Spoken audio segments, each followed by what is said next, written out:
Hey everyone, this is Theresa Cifali with Bella Crafts Publishing.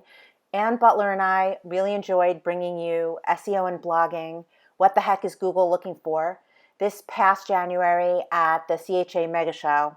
Truthfully, there are about 200 key indicators that affect how a post will rank on Google. Their algorithms quite complicated, but we're just going to share about 7 of the key top ones that you can do something about in order to rank better in Google. So just hang tight. One of the most important indicators that Google has a great piece of content is, of course, content. Post length comes into play. Blog posts that contain between 500 and 700 words tend to rank better than those that have 300. Of course, original content is extremely important. You do not want to have duplicate content anywhere on the net. Another indicator that is becoming very important in Google is spelling and grammar. So spelling errors look spammy to spiders, and the quality of your spelling and grammar is going to directly affect how you rank in Google. How long your site takes to load is also a key indicator for Google that you have a really great site. If your site takes a long time to load, your users are not having a great experience and you will fall down the ranks in Google search. You can check your site speed with things like Pingdom or Google Page Speed Insights. Here are some things that will slow your site down. Number 1, too many plugins, especially WordPress users. We tend to want to add a lot of plugins. That's a very bad thing to do. Not enabling caching, a bad web host, large image files, and of course, broken links. And if you're using WordPress, check out Broken Link Checker. This way you can get in there and remove any dead links. Just getting back to those really large image files, that'll take up a lot of space on your site and therefore take a long time to load. So these are some great tools for optimizing your images before you upload them to your blog.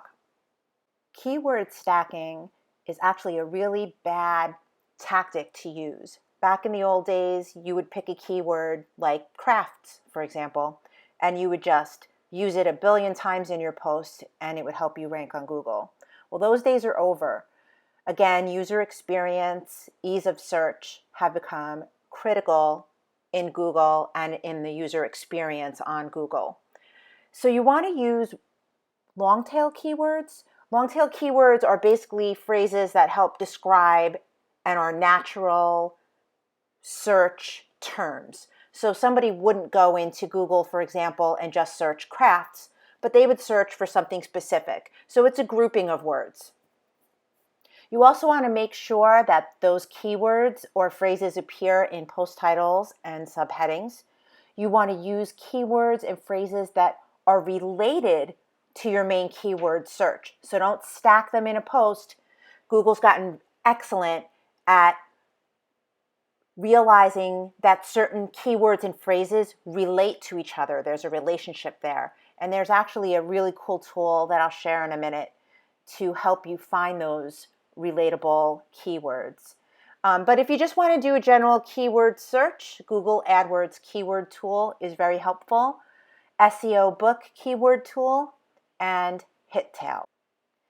LSI stands for latent semantic indexing. It's just a fancy term that means Google finds and is able to identify keywords and phrases that relate to each other.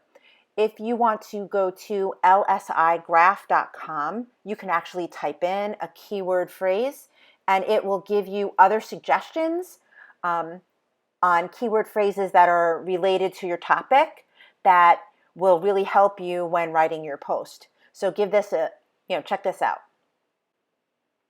Title tags are important because it helps Google grasp the topic of your posts. There are tags that range from H1 through H6, with H1 and H2 offering the most value. H1 tags would be considered your blog post title. They're the main focus and they indicate when using H1, for example, that it's very important that Google or their spiders look at that. H2 tags are good to use to divide up your content. So for subheadings, it's perfect. It helps divide your content into scannable blocks, making it easier for Google to understand the subject of your content. When writing post titles, not only should you be tagging them, but you should also make sure they contain keywords and phrases. They should be between 40 and 70 characters in length, and they should be searchable. Searchable is most important. It's not about having some fun, cute, creative blog post title. Think like a human being. If you were to search for information about a topic, what would you search for? And go with that. A meta description is simply a short snippet that explains what the blog post or article, web page is all about. Not only does it help Google spiders that are crawling your site determine what the content is about and the subject, but it's also really helpful for those who have actually gone on and searched for a particular topic. Those short snippets are going to help them decide whether they're going to open your post, so make sure it's a good one. It should not be more than 160 characters, and you want to make sure that it contains the keywords or phrase that are in your post title. Additionally, it's really important, if you have the ability to type in your own meta description, to do so.